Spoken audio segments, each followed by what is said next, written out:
Hello Sonamukhi সোনা ছেলেরা, কেমন আছো? ভালো তো? আচ্ছা বলো তো, আমরা কোথায় যাচ্ছি? আরে আমাদের প্রিয় সোনামুখী সে সিনেমা হল, যেটা আজ আর নেই, বন্ধ হয়ে গেছে।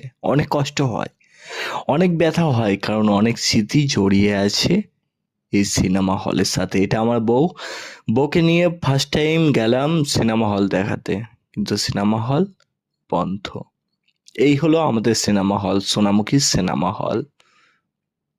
এই সিনেমা হলের সাথে জড়িয়ে আছে অনেক স্মৃতি। আপনারা যে প্রথম গেটটা দেখতে পাচ্ছেন বা একটা জানলা দেখতে পাচ্ছেন, ওটা হলো আমাদের সিনেমা হলের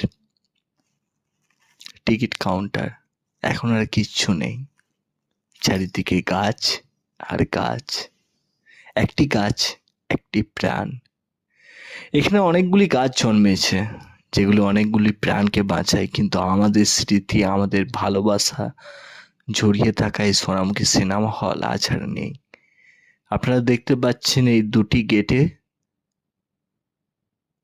বন্ধ।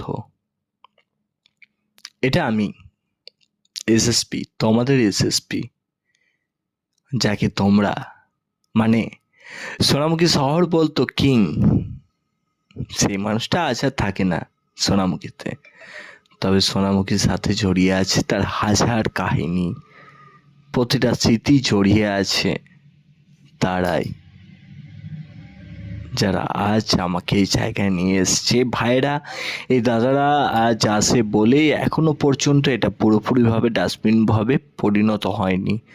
আজকের দিনে আসে ছাগলরা, মানুষ আর আসে না, কারণ এখানে সিনেমা হয় না।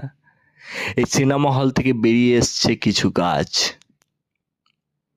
মানুষ আজও অপেক্ষায় আছে কবে শুরু হবে আবার এই সিনেমা হলের সিনেমা। মানুষ দেখতে চায় সিনেমা, কিন্তু মানুষের কাছে উপায় নেই। এটা আমার বউ আর আমি খুব হ্যাপি, কারণ আমরা দেখতে পেরেছি আমাদের সেই পুরনো স্মৃতি। জানি না কবে হয়ে যাবে ইতি।